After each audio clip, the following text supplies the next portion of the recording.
good, you're here. Welcome to the Masterminding Success podcast. They say if you want to be successful in business and in life, then surround yourself with successful people. So pull up a seat. The mastermind is about to begin. Hey, glad you could join us for another episode of the Masterminding Success podcast. We're your host, Keith Wheeler. And Nuria Corby. And what are we talking about today, Nuria? Today, we're talking about how to get more book reviews or how to get book reviews in general. So this is something that I love to talk about because I want to know more about this. Yeah, I mean, everybody wants book reviews, right? Everybody, and even if you have book reviews, everybody wants more of them. It seems to be like that one thing that every author or publisher, is struggling to get and is always striving for. And I think that's because we think that by having a lot of good reviews that will sell our books. It's social proof. It's, people are liking our books. And everybody says, once your book has reviews, you sell more of them.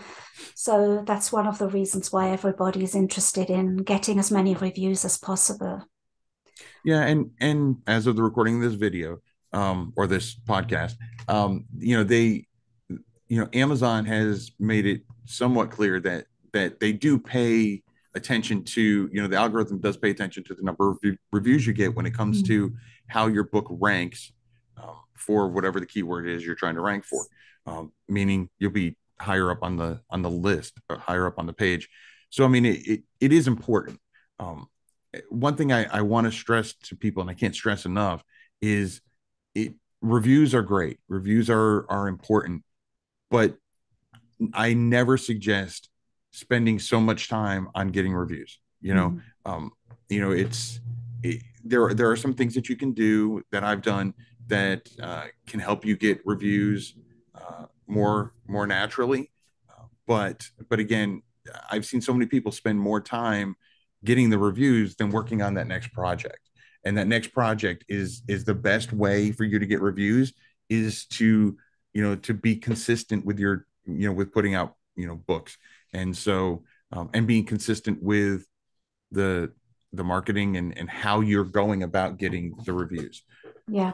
I mean, I'll be honest, I've never done anything to get more reviews because I'm one of those people that believes they should come organically. And I know there are ways that you can get more reviews. And I know that some people like to put a QR code in their books, right, and that then takes people to the page where they can leave a review, and they can say something like, if you've enjoyed this book, please leave us a review, an honest review.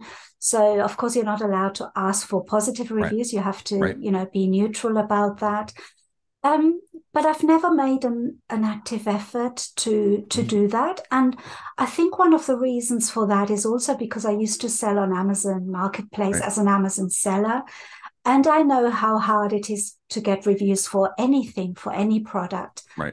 And I also have to admit that I never write reviews for anything that I buy on Amazon. And I'm probably their best customer because I'm always buying things on Amazon. And I've probably only left 1 or 2 reviews in my whole life because I just can't be bothered to leave them. I buy something and that's the end of the story for me. Yeah. But obviously, it's nice for the seller and in our case for the author to get a good review. I'm more worried about negative reviews. I'm always worried when I see, a star or something. I think, oh, how many stars, because I do worry about the 1-star reviews, and everybody gets them as well. So yeah, that's true. I worry over the years. I worry less about the 1-star reviews or the 2-star reviews. I will tell you one thing that just annoys the heck out of me, that Amazon has done recently with reviews, is allowing people to just leave a star review and not have to leave any kind of context.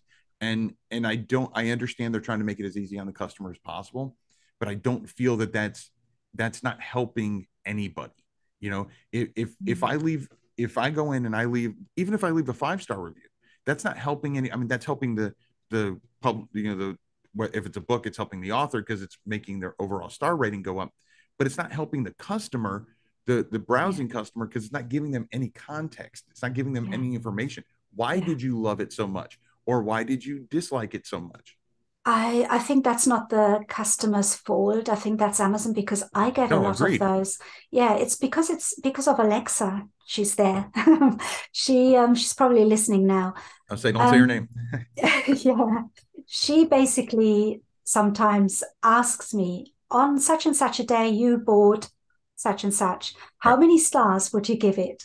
And then I automatically always give it 5 stars, whatever it asks me. But that's all I can do. I can only say 5, and that's it. And then Amazon will put that review on the product. I imagine that will happen to our books as well. And there will be no comment, just a star or 5 stars or whatever. Yeah. So that's, I totally agree, because it's very annoying especially when you get a 1-star review and they don't say why. Yeah. You think, I wish they would tell me so I can make an improvement. Yeah, exactly. Did you find typos? Did you find something wrong with the interior? Or people, and then you also have the downside that that people, as a customer, they're not rating necessarily the product as much as the entire experience. So I've seen many times people leave bad reviews on something, a book, let's say, and it's, it came to me damaged. Okay, well, that's clearly not the author's fault that it was shipped improperly, and yet they're, so my hope is that that consumers that are browsing see that, take that into consideration.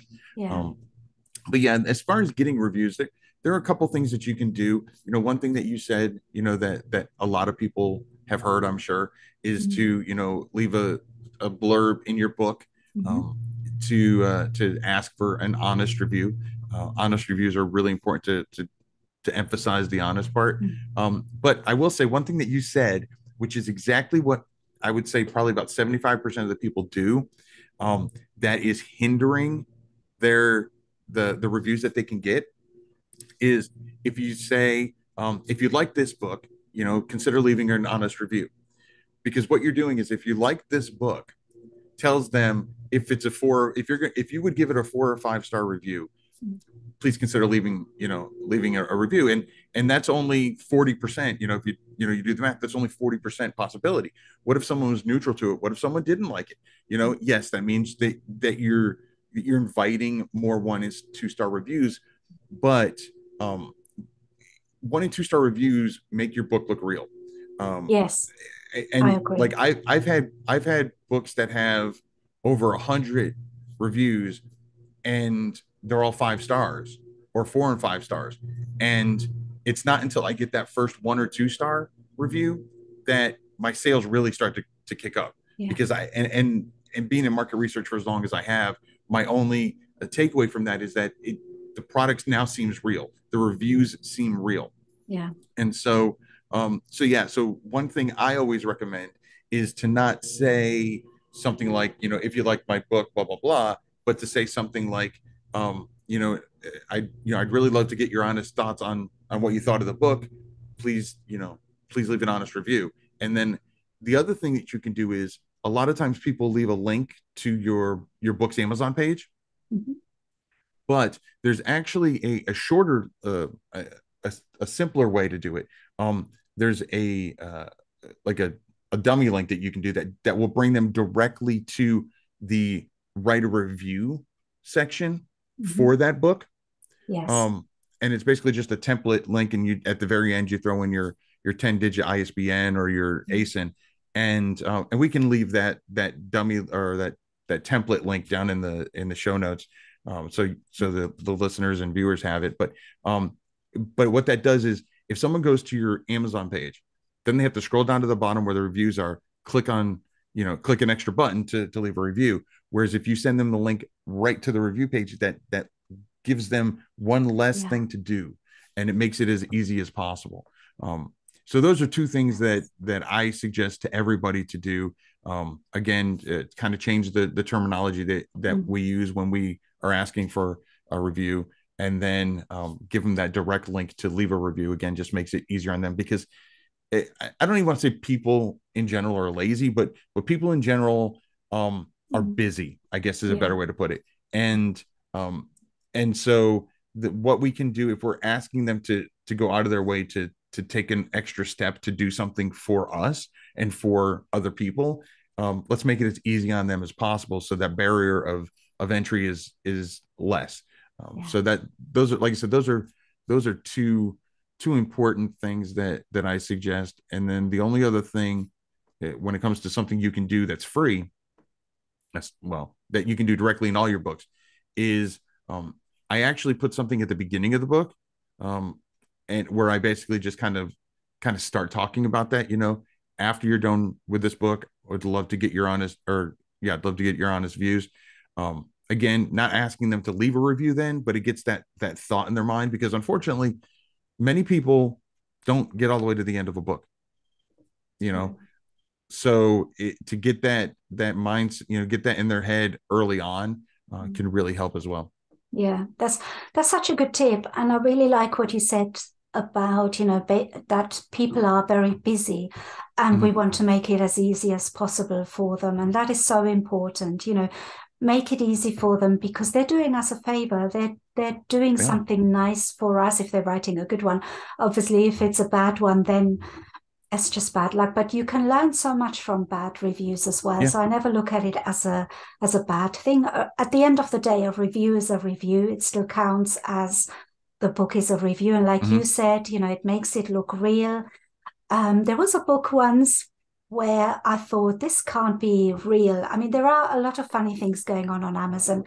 And it was a book that had about 10 or 12 reviews, and it had only been out like 5 days or so.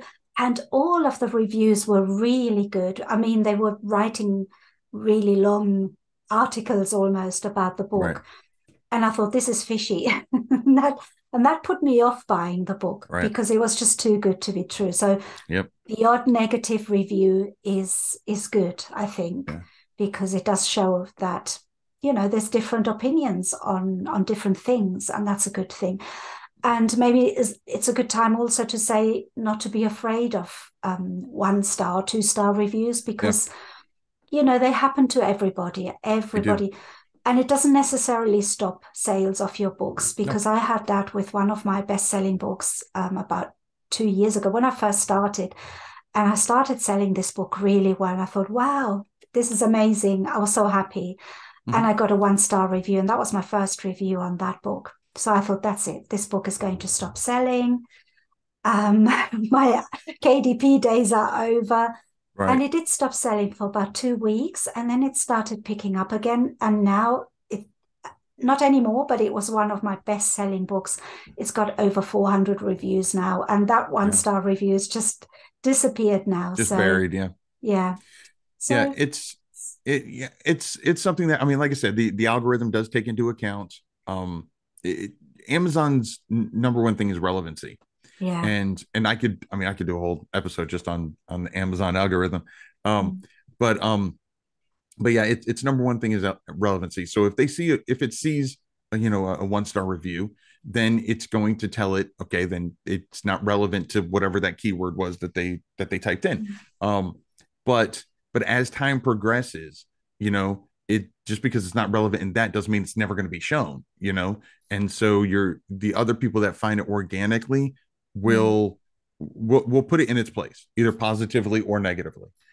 So that's why, I mean, the number one thing, I mean, we'll talk about, book covers and stuff like that, to get the attention, but it really comes down to the content. You're in the long run, your buyers are going to tell you how good or not so good that content is in the reviews.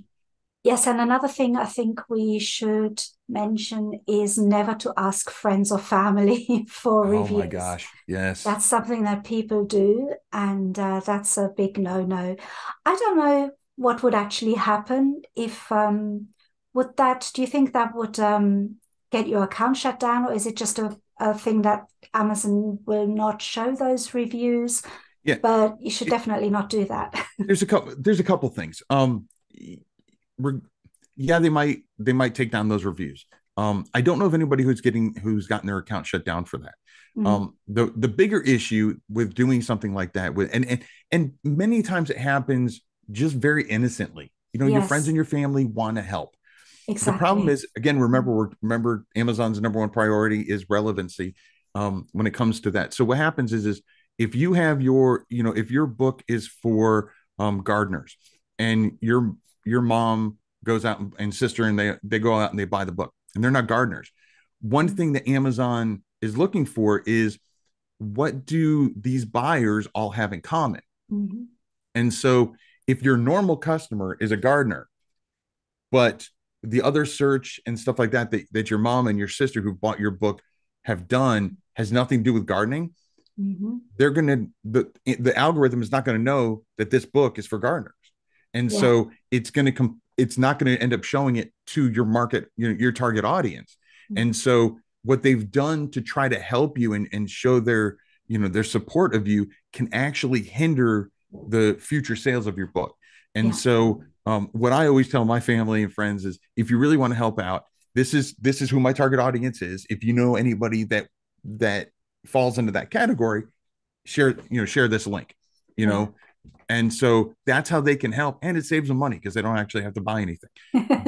But yeah, so I mean, like I said, they may take down the reviews or whatever, but I think the bigger issue is how much it'll hinder your long-term, I don't want to say sales, because it's actually your long-term discoverability, so it makes it harder to get sales.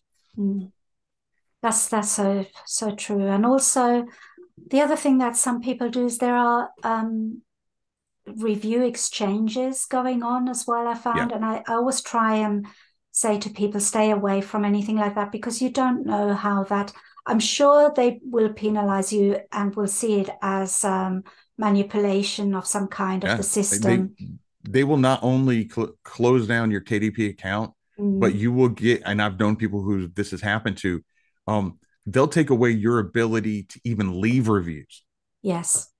Yeah. And so, and again, sometimes this happens innocently, so, because I mean, unfortunately, there are people who are, that have YouTube channels that are considered as gurus or whatever that still teach this kind of stuff, or maybe they don't teach it anymore, but they still have those type of videos on their channel.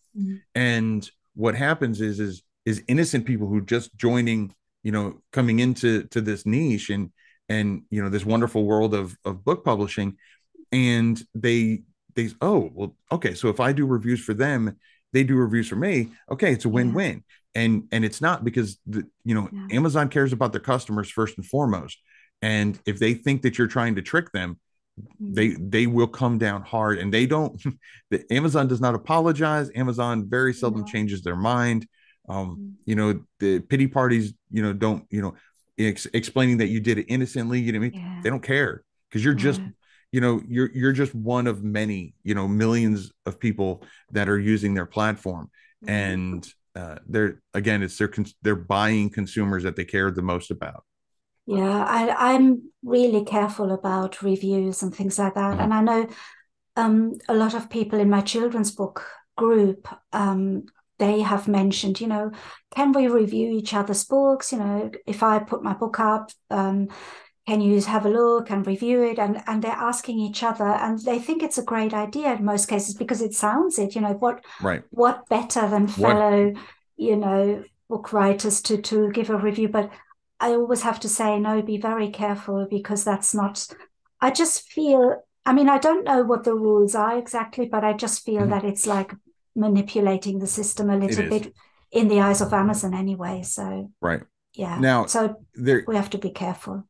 Yeah, absolutely. And I can see that. I can see, that, well, it's just, what harm is it? Who's it hurting? Yeah. And the way, obviously I can't speak for Amazon, but the way I assume that they would look at it is, again, you're manipulating the system, because obviously if I review your book and you review my book, if I give you a 5-star, you're going to feel, you're going to feel the need to reciprocate and do the same for me. And so therefore you're not really leaving an honest review, which, again, like we said before, that's super key. Now, I will say, there are a couple places that you can go to first of all, in addition to all that, never pay for a review. And I say that there are places like Kirkus who they charge for reviews, but they're editorial reviews, and you're not paying for the review, you're paying for their time to look at your book. So just to be clear, it's not the same thing. But like if you go to Fiverr and they say that, you know, they get you 100 reviews or whatever, no, absolutely not. Do not pay for reviews. But there are a couple of places that can help you get reviews. There's a place called Book Award Pro, which they do amazing work with book awards. I know you've used them before. They've recently added in where they can help curate reviews for you. And it's part of their free offering. There's also a site called, and I had to pull it up to make sure I got it right. It's called getbooksreviewed.com. Yes, that's right. And what that is that's authors. And it is, and I did talk to Deb, the lady that runs it. And it's for written books. It's not for no content, low content books. But basically what you do is you pay X amount of dollars a month to be part of this I don't say database, but this site. Okay. And in the site, you get points based on, or tokens based on books that you've read. So people you can put your book up there. Your book will not get reviewed until you've done a review. Yeah. Okay. But the good thing is you cannot review someone's book who has read and reviewed yours. So it completely eliminates that. And that's why it's okayed by Amazon. So if I reviewed your book, you could never review, like all of my books wouldn't even show up on your in your offering anymore. So that's another option. Again, they have a free trial that you can check it out. But it's not free to use. And the other thing is, majority of the time on the site, you actually, like, if you find a book that you like, you'll click on it and it'll bring you to their Amazon page where you buy it. And the tokens that you get after you leave a review, it coincides with what the price that you paid and how long the book was and that kind of stuff. So obviously if you're getting a children's book that's only going to take you a little while to read, you're going to get less tokens, but you're able to read it faster, but the good thing about that is when the reviews show up, they're verified reviews, which has that little verified review little stamp on Amazon. So again, that's another option. But before I would pay for anything like that, like I said, the big thing for getting reviews, I agree with you 100% that most of mine I just do organically, and I've done very well, and that includes my no content, low content books.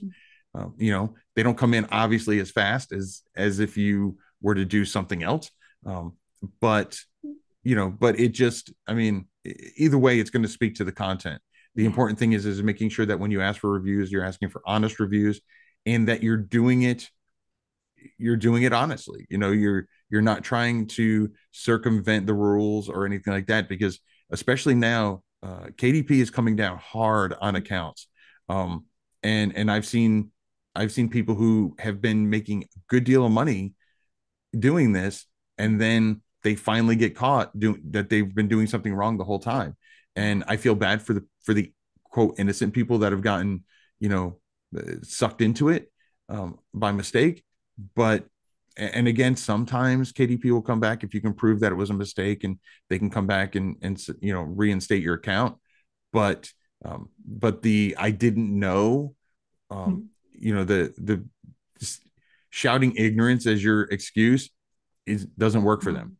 So that's why one reason why I think this is a great topic for us to talk about today is because there's so much misinformation out there, or lack of information in general when it comes to reviews, that I think it's super important to make sure that people know the right way to get reviews, and the wrong way. Yeah, absolutely. I think the two ways you just pointed out are fantastic. That's great because they're also legitimate. Amazon approves. And the one that I use, which is to get them organically and just wait, is another one. And it does take time to get reviews, whether you use any system or you don't. I think reviews is just something that comes in time. And as I said, I've always done it organically, and I've got quite a few reviews on some of my books. So it does happen eventually. And I wouldn't panic. And like you said right at the beginning, don't spend all that time getting reviews when you can spend that time making more books or doing something more productive than concentrating on reviews. Yeah. This has been another great mastermind, Nuria. Once again, a huge thank you to all our listeners and viewers who came to tag along. If you enjoyed today's mastermind, please consider following or subscribing to the podcast and maybe leaving us an honest review and let us know what you thought. Until next week, I'm Keith Wheeler. And I'm Nuria Corby. Have a good one. Bye-bye. Thanks for joining the Mastermind today. Be sure to follow the podcast on your platform of choice and tell a friend who would enjoy it too. Your support is greatly appreciated. This has been the Masterminding Success Podcast.